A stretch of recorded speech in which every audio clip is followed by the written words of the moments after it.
Tout le monde parle du business plan, mais pourquoi ce document est-il aussi important? Le business plan vous est systématiquement demandé lors d'une recherche de financement. Il est également de plus en plus demandé lors de l'ouverture d'un compte bancaire ou par certains assureurs. Pour autant, le business plan, loin d'être une obligation ou une contrainte, peut réellement être une opportunité qui va vous éviter des difficultés économiques et financières. C'est ce que nous allons voir dans cette vidéo.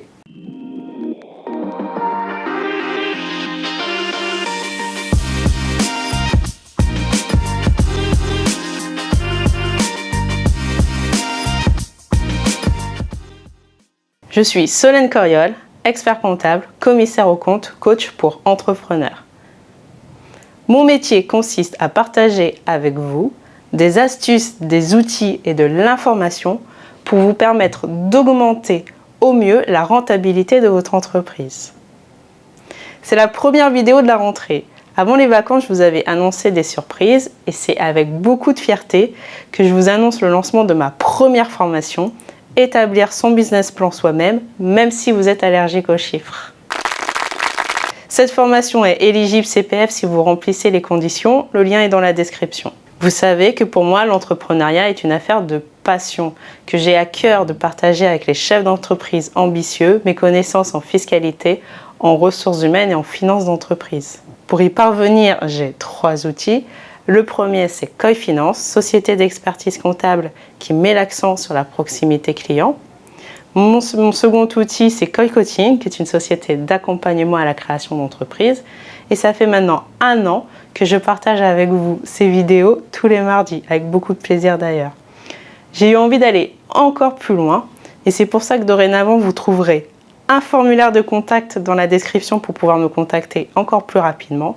Et du coup, c'est aussi pour ça que je lance pour vous une offre de formation pragmatique directement utile à votre business.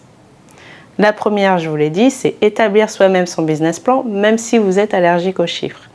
L'idée, c'est que pour chacune de ces formations, vous aurez un parcours e-learning qui facilitera la mise en application dans votre entreprise pour que ce soit réellement utile. Aujourd'hui, comment faites-vous pour savoir si vous devez embaucher ou pas? Avez-vous prévu votre trésorerie pour le reste de l'année? Comment savoir si vous devez être plutôt économe cette année ou au contraire investir? Comment anticiper le bénéfice de votre entreprise? Alors, vous pourriez me répondre, je regarde mon solde de trésorerie tous les mois. Le problème avec cette solution, c'est que ça ne vous donne une visibilité que partielle. Non seulement ça ne vous permet pas d'anticiper vos charges futures, donc la TVA que vous allez payer par exemple, ensuite ça ne veut absolument rien dire de votre niveau de rentabilité, et finalement c'est une position à un instant T, et en aucun cas c'est une projection. Le business plan vous permet de répondre à l'ensemble de ces questions. Concrètement, le business plan va vous permettre d'anticiper les charges que vous allez payer. Je parle autant des charges de gestion que des charges fiscales ou sociales. C'est toujours mieux de savoir à l'avance si vous avez 10 000 € de TVA à payer par exemple au mois de mai. C'est toujours mieux d'être capable de calculer le niveau de charge sociale sur un nouveau salarié ou sur son propre salaire. Deuxième avantage, le business plan va vous donner votre solde de trésorerie mois par mois. C'est très important, surtout si on est en période de développement, mais également si on est un peu juste en matière de trésorerie. Il y a un point qui est important, si vous devez avoir des difficultés financières ou si vous devez être juste légèrement à découvert, c'est toujours mieux de prévenir le banquier à l'avance. Et c'est toujours mieux de le savoir aussi soi-même. C'est pour ça que cette projection de trésorerie est importante. Troisième intérêt, le business plan va vous obliger à vous projeter. Souvent, quand on lance un nouveau projet, on ne sait pas par où commencer. Faire l'exercice du business plan, c'est vraiment prendre le temps de s'asseoir, se dire voilà où est-ce que je dois aller. Pour aller vers ça, voilà le plan d'action que je dois suivre et les coûts que ça va générer à chacune des étapes. Ça peut vraiment vous assurer de ne pas manquer une charge, de ne pas avoir de surprise, en tout cas d'avoir le moins de surprises possible. Enfin, le business plan peut vous servir de feuille de route. L'idée, c'est pas de faire un business plan juste une fois parce que vous faites une demande de financement et que le banquier vous demande et de le laisser de côté. C'est vraiment de le prendre comme un outil de gestion et de pilotage au quotidien. Concrètement, j'ai mon business plan et très régulièrement, je le compare avec les chiffres que je réalise réellement. Ça me permet de savoir où est-ce que je me situe par rapport à ce que j'avais prévu au départ et, le cas échéant, de rectifier la route le plus vite possible. En gros, ce que vous devez retenir, c'est que le business plan, finalement, c'est un outil qui vous permet de savoir où vous allez et pas de découvrir les choses au fur et à mesure. Dans la formation, je le développe un peu plus, mais bon, il est communément admis que le business plan, c'est l'un des meilleurs outils, je vous l'ai dit, de gestion, de pilotage et de communication avec ses différents partenaires. C'est important aussi de le faire soi-même parce que c'est essentiel de le comprendre, d'en saisir la logique, déjà pour pouvoir le réutiliser plus tard, mais aussi pour pouvoir le défendre, pour pouvoir l'expliquer.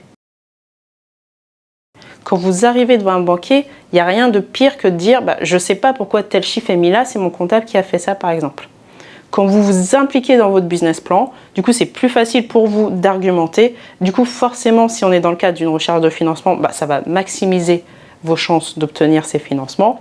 Si c'est pour un outil de gestion de tous les jours, c'est plus facile après de le manier et de savoir finalement traduire les conséquences de vos actes en incidences financières.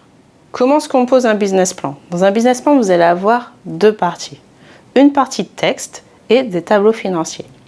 Dans la partie de texte, vous allez expliquer comment vous allez apporter de la valeur à vos clients et quelles vont être vos stratégies opérationnelles, comment vous allez vous organiser.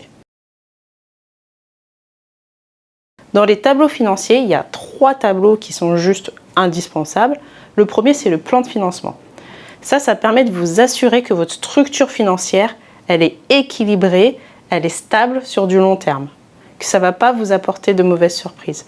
Ça répond aussi par exemple à la question, est-ce qu'il vaut mieux que j'emprunte ou est-ce qu'il vaut mieux que j'investisse en fonds propres? Il y a des réponses pour ça. Le deuxième tableau essentiel, c'est le compte de résultat. Le compte de résultat vous donne une visibilité sur la rentabilité d'un projet, mais aussi sur votre capacité à investir, sur votre capacité à rembourser vos emprunts, sur une capacité à autofinancer vos projets, vos investissements. Troisième tableau indispensable, le tableau de trésorerie, je vous l'ai dit tout à l'heure, c'est important autant pour vos investisseurs que pour vous-même de savoir quelle sera la position de votre compte mois par mois. À quel moment vous devez anticiper des besoins de trésorerie, à quel moment vous aurez un petit peu plus de souplesse. C'est tout pour cette semaine. La semaine prochaine, on verra le besoin de fonds de roulement, également appelé le BFR. Je vous expliquerai pourquoi c'est essentiel pour éviter des mauvaises surprises, même quand on est en période de développement économique. En description, vous trouverez le lien vers le formulaire de contact pour pouvoir me contacter plus facilement et le lien vers mes formations. Donc je vous ai dit, la première, c'est établir soi-même son business plan sous Excel, même si on est allergique aux chiffres.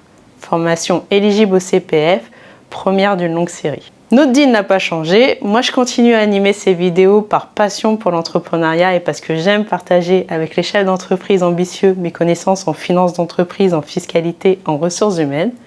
Et vous, pour m'aider à continuer, vous continuez à m'indiquer en commentaire les sujets que vous aimeriez que je traite. D'ailleurs, merci beaucoup pour ce travail juste formidable. Merci pour ce travail d'équipe, je suis très contente. Pensez à vous abonner, à activer les notifications et je vous dis à très vite.